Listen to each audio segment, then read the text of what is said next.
Spot Goes Splash, and other stories.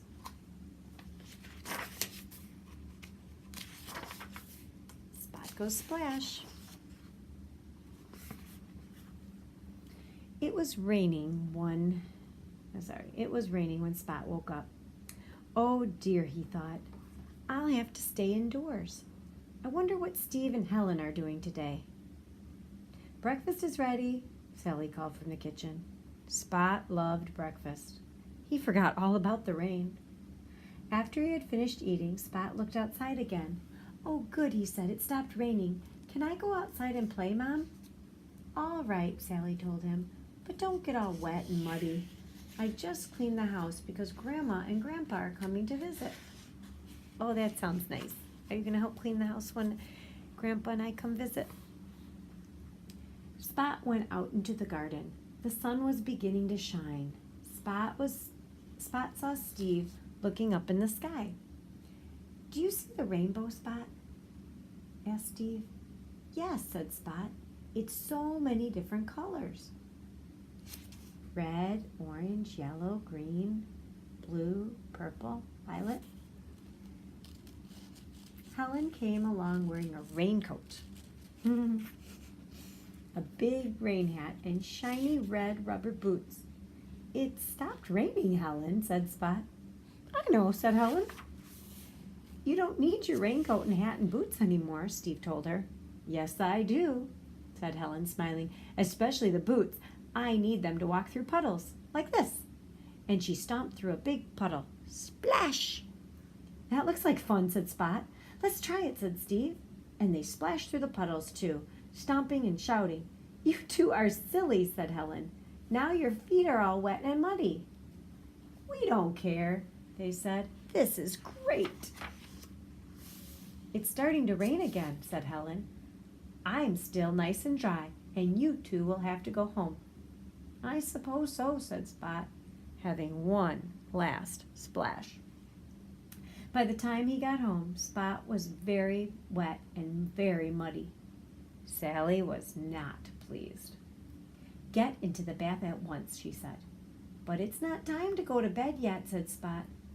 I know, said Sally, but it's time for a bath.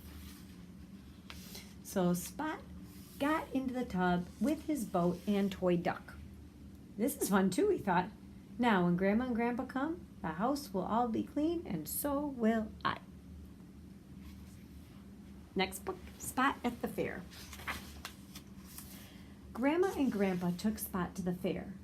What would you like to go on first, Spot? I'd like to go on the merry-go-round, said Spot. Grandma lifted Spot up onto the horse. You too, Grandma and Grandpa, said Spot. This is fun, Grandpa said. Grandma agreed. Oh, I can't remember when I last did this. What next, Spot? asked Grandma. Spot looked around. I'd like to go on the slide, he said. Spot came whizzing down. Whee! I'd like to go on that, said Grandpa. Me too, said Grandma. Grandpa came down the slide, followed by Grandpa. This is great, Spot. What a time we're having. Spot laughed to see his grandparents having so much fun. Then he went on the slide again. Can I go on the bumper cars now? Spot asked. I'll sit with you, said Grandma. I'll just watch, said Grandpa. A loud buzz sounded and Spot pushed down his pedal, put on the pedal. Then they were off. There's Helen and Tom, shouted Spot. Hold on tight, Grandma, said Spot as Helen bumped her car into their bang. I don't think Grandpa or Grandma will ever do the bumper cars with you. We're too old and we've got bad necks and bad backs, and it's probably not going to happen. Merry-go-round, yes. Bumper cars, no. My word, said Grandma, this is some ride. Then Spot bumped Helen's car. That's the fun of it, said Spot, laughing. Bang! When the ride finished, Spot and Grandma climbed out of the car. That was a little scary, said Grandma. It was, said Spot, but sometimes it's fun to be a little scared. Where's Grandpa? asked Grandma. He was nowhere in sight. Suddenly, Helen pointed. I think I can see him. He's carrying something big and pink. "Where have you been?" said Grandma. "We were worried. I got bored waiting, so I tried my luck on the ball toss. I won this for Spot." "Wow," said Spot as he licked the cotton candy Grandma had bought.